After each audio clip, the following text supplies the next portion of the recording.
ทะเลหน้ามรสุมครับคลื่นแรงมากตรงนี้มีที่กั้นหน่อยนึงก็เลยให้เวฟเล่นตรงนี้แค่นี้พอครับ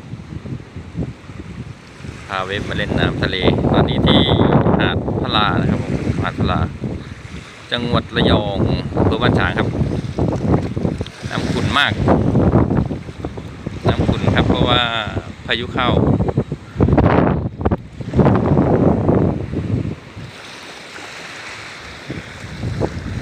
ฝั่งโน้นเป็นน้ำใสครับถ้าฝั่งน้ำลึกจะเป็นน้ำใสเลยโขดหินก้อนหินไปจะเป็นน้ำใสล่ะแต่คลื่นแรงมากน่ากลัวครับฝนตกด้วยครับฝนตกด้วยโอ้คลื่นแรงมากปล่อยให้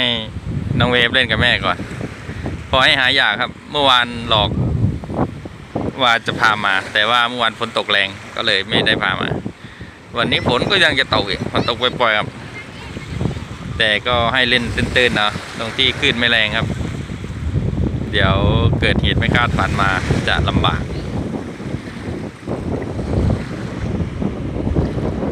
เด็กกับน้ำเนี่ยมันเข้ากันครับเด็กกับน้ำเข้ากัน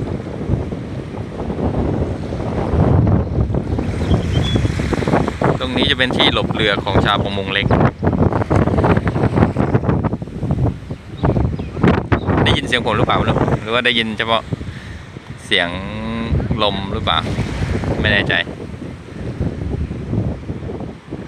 อ้าวเล่นเลยพ่อไม่ลงนะวันนี้พ่อไม่ลงเล่นกับแม่เลย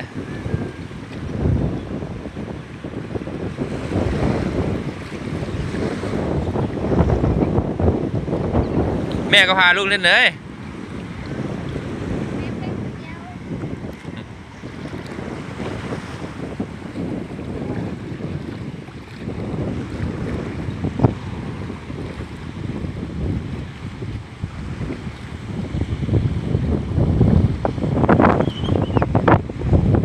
ต้องฝั่งหลังก้อนหินนะครับหลังก้อนหินเนี่ยเห็นคลื่นขาวๆถ้าไม่มีก้อนหินเนี่ยตรงนี้ก็น่าจะคลื่นแรงมากขนาดมีก้อนหินมันยังไม่นิ่งนะยังมีลมพัดขึ้นมา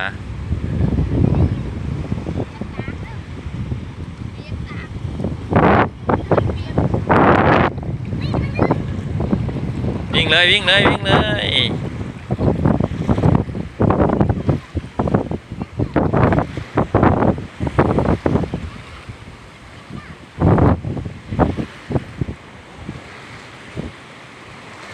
แป๊บเดียวครับแบบนี้แป๊บเดียวคิดว่าเดี๋ยวก็หมดฤทธิ์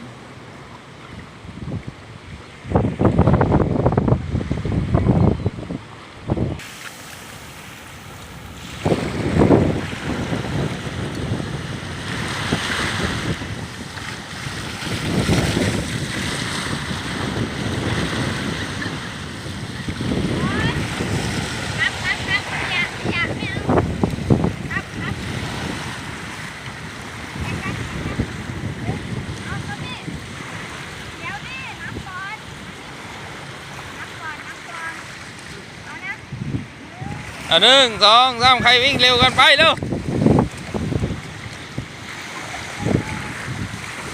ได้แล้วครับวิ่งแข่งกันกับแม่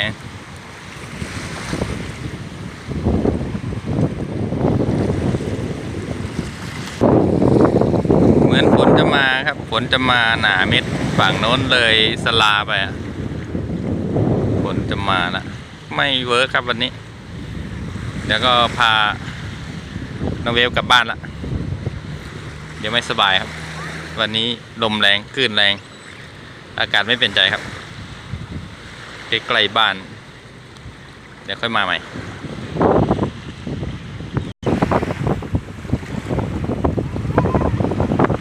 โอ้โหคลื่นเริ่มข้ามมาแล้วครับคลื่นเริ่มข้ามมาแล้วลมเริ่มแรงขึ้นเรื่อยๆแต่ตรงนี้ปลอดภัยอย่างหนึ่งมันอยู่หลังก้อนหินปลอดภัยอยู่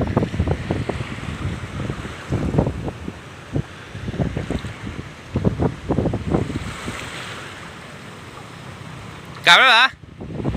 กลับยังเหรออ้าวแล้วจะกลับตอนไหนเนี่ยจะกลับตอนไหน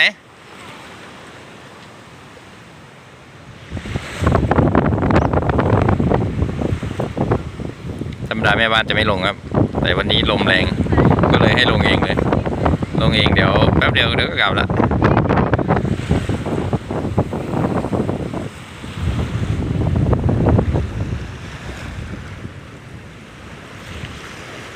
บรรยากาศโดยรวม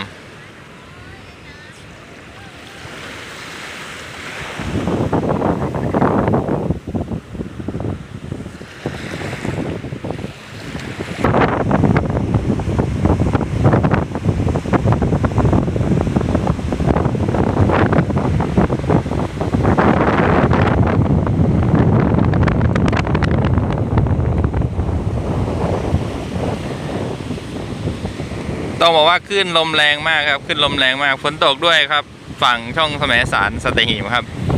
ฝั่งโน้นน่าจะฝนตกแล้วแต่ไม่แรงขึ้นสูง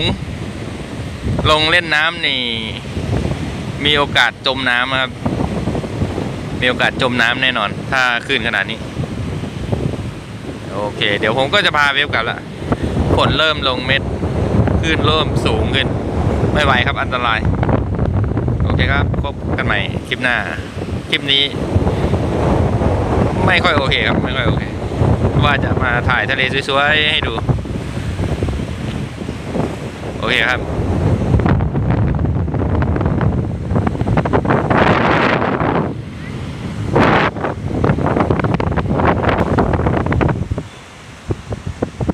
กลับยังขึ้นแรงเกินไม่ไหวหรอกโดนซัดทีเดียวเนี่ยจมน้ำเลยแหละกลับยังหนูกลับแล้วโอเคกลับแล้วนะครับนั่งขาที่ไหนระวังนะขึ้นแรงก็ไม่ล้างตรงนี้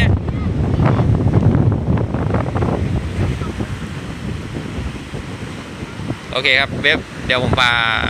เดี๋ยวล้างขาแล้วก็กลับละโอเคครับ